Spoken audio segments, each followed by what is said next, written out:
Hello dear friends, नमस्कार। कैसे हो आप सब? आई होप आप लोग मस्त होंगे, ज़बरदस्त होंगे और अपनी बोर्ड एग्जाम की प्रिपरेशन में लगे होंगे।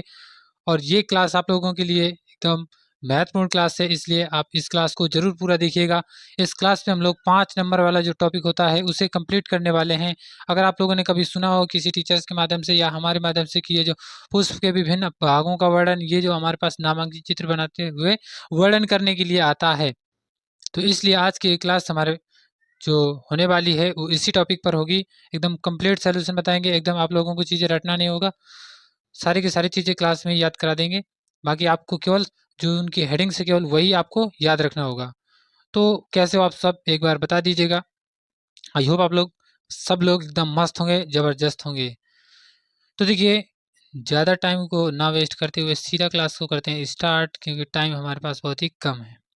हाँ जी, तो देखिए, सबसे पहले आप लोग जो मैंने एक क्लास डाली थी अ, नेफ्रॉन की संरचना पर, उस पर बताइएगा कैसा क्या रिस्पॉन्स रहा। कुछ भाई लोगों ने कमेंट किया था कि हाँ, क्लास तो अच्छी है, बस क्लासेस थोड़ी लेट आती हैं, यही जो है हमारे भाई लोग कमेंट कर रहे थे। तो बाकी आप लोगों को परेशान नहीं होना, आप जो क्लासेज आएँगी तो 1 या 2 दिन के बीचों-बीच आने लगेंगी। दिक्कत ये आ जाती है दोस्त कि पेपर आ जाते हैं, कभी कोई काम पड़ जाता है, तो बहुत सारी प्रॉब्लम्स हैं जो जिन्हें हमें फेस करना पड़ता है, तो चीज़ें इधर-उधर हो जाती हैं। बाकी आप लोगों को परेशान नहीं होना है, जो भी क्लासें आती हैं आप लोग उनको एकदम प्रैक्टिस कीजिएगा, उन्हीं को याद कीजिएगा, मतलब उनको तो छोड़िएगा ही मत। क्योंकि वो बोर्ड एग्ज़ाम के लिए बहुत ही बहुत महत्वपूर्ण है, वेरी वेरी मोस्ट इम्पोर्टेंट है, ठीक है? अगर अब जो चीज़ें हैं समझ में आ गई हों तो हम स्टार्ट करते हैं। तो देखिए, ये जो टॉपिक है तो 5 नंबर का आता है बोर्ड एग्ज़ाम में, इसलिए हम सबसे पहले वो टॉपिक करा रहे हैं जो मोस्ट इम्पोर्टेंट है। जो मोस्ट इम्पोर्टेंट है, जिन्हें हम बाद में कवर नहीं कर पाते हैं, इसलिए हम क्या करते हैं, उन चीज़ों को पहले ही समझा देंगे। क्योंकि जब मैं पढ़ता था तो तब मैं खुद की बताऊँ तो जो टॉपिक मैंने लास्ट टाइम के लिए रख रखा था कि इनको मैं बाद में पढ़ लूँगा, ये 5-5 नंबर वाले हैं। कुछ टॉपिक मैंने छोड़ रखा था, तो उनको जब मैंने बाद में तैयार किया तो केवल 1-2 बार, 1 बार ही मुझे शायद पढ़ने को मेरे को मिला था। फिर इसके बाद वो क्या हुआ, एक बार मैंने पढ़ा, जब पेपर गया तो सब के सब गायब हो गया। यानी चीज़ें दिमाग में रह ही नहीं गई, सब भूल गए। इसलिए मैं कहता हूँ कि आप लोग पहले तैयार करके रखिएगा। प्री पेपर से पहले ही आप लोग, प्री बोर्ड पेपर से पहले ही आप लोग क्या करेंगे, ये सारे के सारे टॉपिक्स तैयार रखेंगे, ताकि बोर्ड एग्ज़ाम से पहले आप लोग 1-2 बार इन्हें पढ़ सकें। ठीक है? तो देखिए, सबसे पहले बात करें पुष्प के भाग। पुष्प के दोस्तों कुछ 4-5 भाग हैं जिन्हें हम क्या करेंगे, आपको समझाएँगे। आप लोग एकदम दिल दिमाग डाटा ऑन करके बैठिएगा। तो सबसे पहले हम जो चित्र है इसको देख लेते हैं, क्या-क्या चीज़ें हैं इसमें।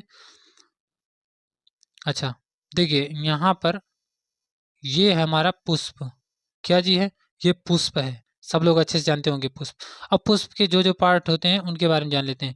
ये जो हल्का रेड लाइन, ये जो है, ये इनकी पंखुड़ियाँ हैं, पंखुड़ियाँ। पंखुड़ियाँ तो देखा होगा कभी, ऐसा तो है नहीं किसी ने पंखुड़ियाँ ना देखा हो। कभी अगर फूल को लिया हो तो फूल का जो हरा-भरा रंग होता है तो उन्हें वो पंखुड़ियाँ होती हैं। फिर यहाँ का जो ये वाला पार्ट है, ये है पुंकेसर। क्या चीज़ है? पुंकेसर। ओके। अच्छा, ये क्या है? ये है बाह्य दल, यानी जो हरे-हरे पत्ते होते हैं ना पुष्पों में, वो है बाह्य दल, ठीक है? और ये हरे-हरे पत्तों के नीचे एक इस प्रकार से ये जो होता है, इस भाग को कहते हैं हम पुष्पासन। इस भाग को क्या कहते हैं? पुष्पासन, ठीक है? और और क्या है? समझिएगा बात को। ये जो भाग है, ये वाला, ये है हमारा अंडाशय। यानी जो पुष्पों में अंडाशय होता है ना, जहाँ पर पुष्प का निर्माण होता है, वहीं से मतलब उसी पार्ट को हम कहते हैं अंडाशय। ओके, मतलब सॉरी, मैं पुष्प का निर्माण कह रहे हैं कि वो जो बीज का निर्माण होता है वो यहीं अंडाशय पर होता है। माफ़ कीजिएगा, यहीं पर क्या होता है? बीज का निर्माण होता है। ओके। अच्छा, अब आगे जो है यहाँ पर ये वाला पार्ट, ये हमारा वर्तिका कहलाता है। मतलब, और इस पार्ट को, इधर से इधर को वर्तिका ही कहते हैं। मतलब इधर से इधर तक का जो जितना पार्ट होता है उसे वर्तिका कहते हैं, वर्तिका। फिर 1 मिनट यार, ये बड़ी प्रॉब्लम करता है यार। हाँ, तो ये वाला जो पार्ट है, अब इधर देखिएगा, ये क्या है? तंतु है। ये तंतु, ये क्या है? तंतु है। अच्छा, इसके बाद यहाँ पर क्या होता है, ये जो पुष्प जो हमने पुंकेसर भाग बताया, ये वाला भाग पुंकेसर, इस पर क्या होते हैं? परागकण आते हैं। बस परागकण मतलब इनमें क्या होते हैं? तैयार होते हैं। अब आप कहेंगे कैसे, जिस प्रकार फूल तैयार होता है उसी प्रकार इनमें परागकण होते हैं। अब परागकण का काम क्या होता है वो सारी चीज़ें हम आगे समझेंगे, क्योंकि यहीं पर परागकोश है, परागकोश में ही परागकण पाए जाते हैं। फिर ये क्या है, ये वाला भाग जो है, ये वाला भाग, ये है वर्तिकाग्र।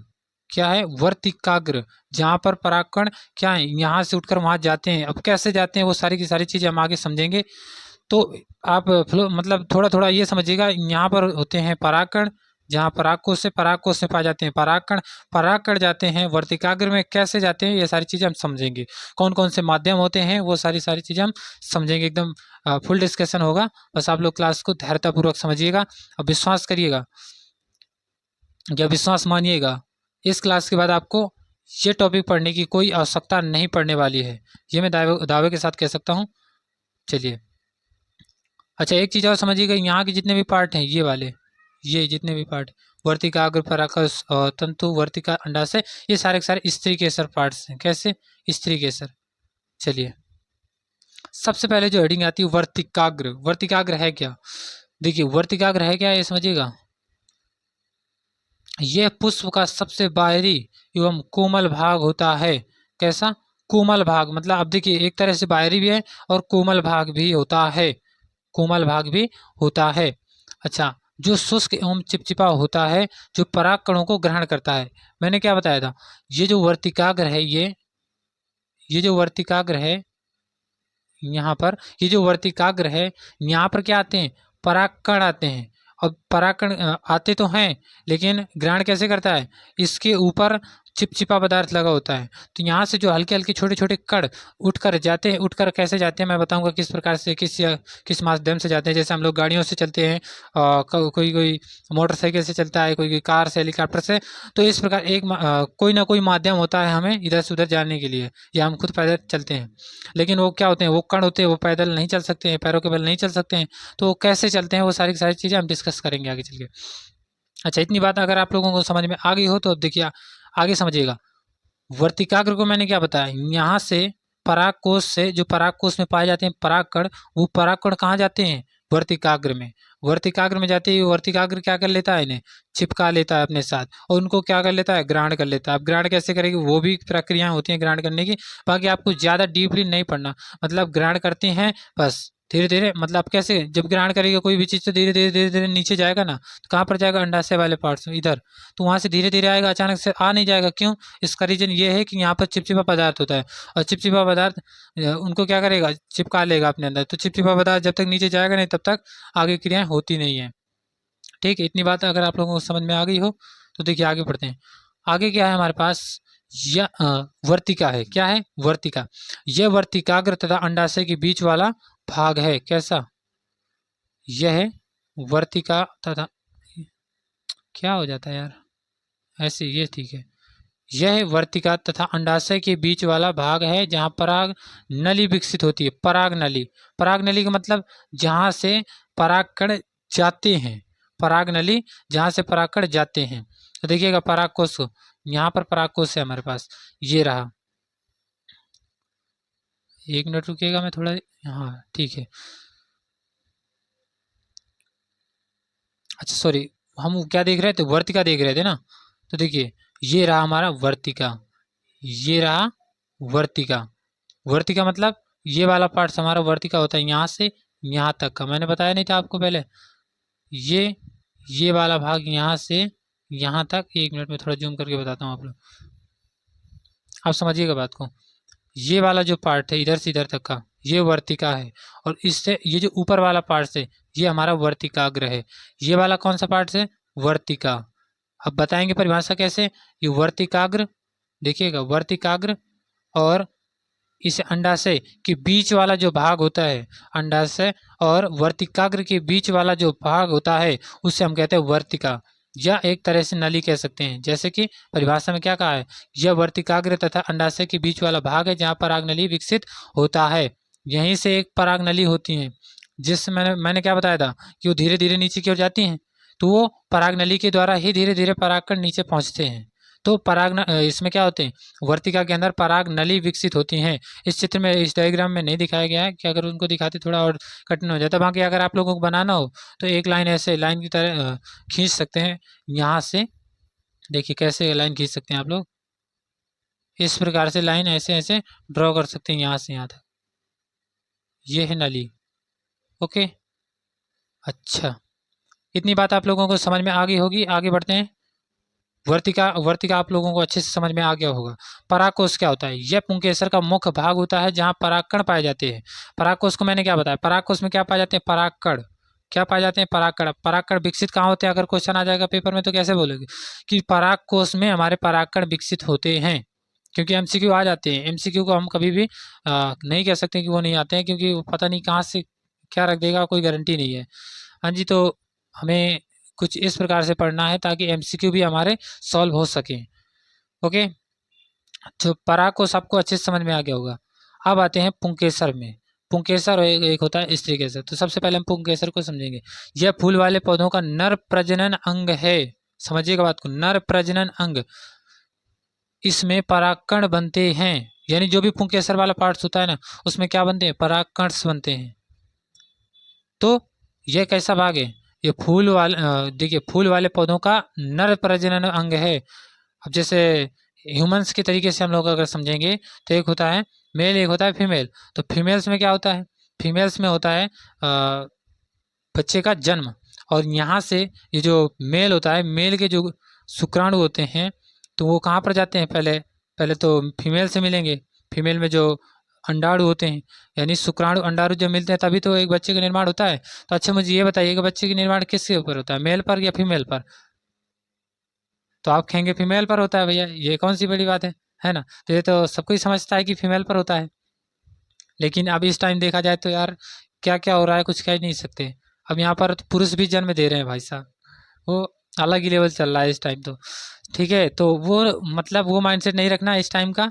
हमें ये समझ के रखना है कि मेल और फीमेल, फीमेल हमारे बच्चों को जन्म देती है, और मेल, मेल के शुक्राणु पहले कहाँ पर जाते हैं? फीमेल में। तो यानी सेम कहानी यहाँ पर भी है कि पुंकेसर वाले पार्ट्स में शुक्राणु तैयार होते हैं, लेकिन अगर पौधों के हिसाब से देखें तो परागकण तैयार होते हैं। मनुष्य के हिसाब से देखें तो शुक्राणु तैयार होते हैं। शुक्राणु जाते हैं फीमेल के अंदर, उसी प्रकार परागकण जाते हैं स्त्री केसर के स्त्री केसर के अंदर, या कह सकते हैं अंडाणु पर, या अंडाशय वाला जो पार्ट है यहाँ पर।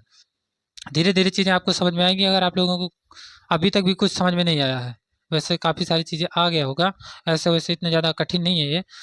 तो हमको क्या समझना है यहाँ पर? पुंकेसर यानी जो पौधों का नर जनन, नर जनन यानी पुरुष वाला अंग, जो पुरुष वाला अंग है। प्रजनन का मतलब क्या होता है? कि जिससे बच्चे का जन्म होता है, जिसके कारण बच्चे का जन्म होता है, वे अंग। तो नर प्रजनन अंग हैं पुंकेसर। नर जनन या नर प्रजनन अंग हैं, जनन भी कह सकते हैं, प्रजनन भी कह सकते हैं, अंग है जहाँ पर क्या पाए जाते हैं? परागकण पाए जाते हैं। ओके, तो एक एक लाइन की परिभाषाएं कोई ज़्यादा कठिन नहीं है, आप लोग तैयार कर सकते हैं। अब अंडाशय समझते हैं। ये स्त्री केसर का मुख्य भाग होता है।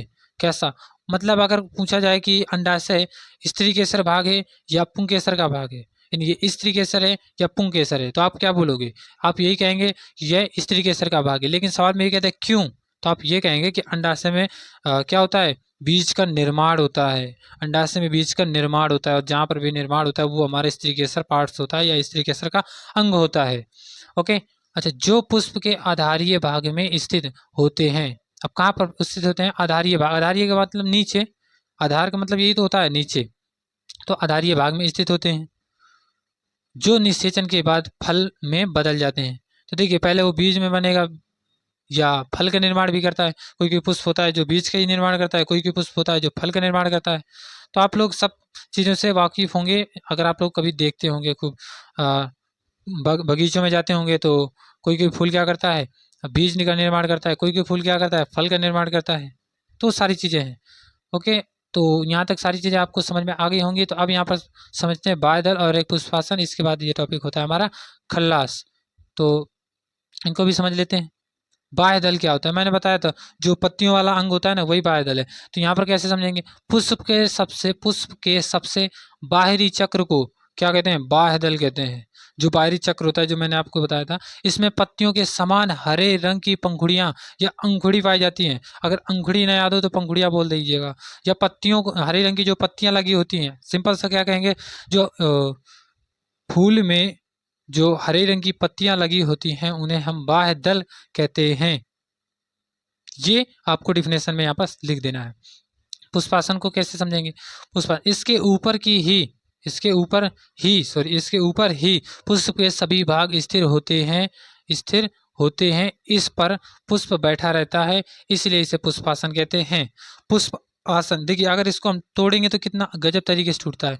पुष्प का मतलब यानी पुष्प यानी फूल, तो पुष्प का मतलब फूल। आसन का मतलब क्या होता है? बैठना, यानी पुष्प जिस पर बैठा है उसे हम आसन कहते हैं या पुष्प आसन कहते हैं। अगर कोई आसन है या कोई कुर्सी है तो उसे हम क्या कहेंगे? वो आसन वाली जगह है। तो अगर वहां पर पुष्प को बैठा दे तो क्या होगा? पुष्प आसन हो जाएगा, यानी पुष्प का आसन है वहां पर।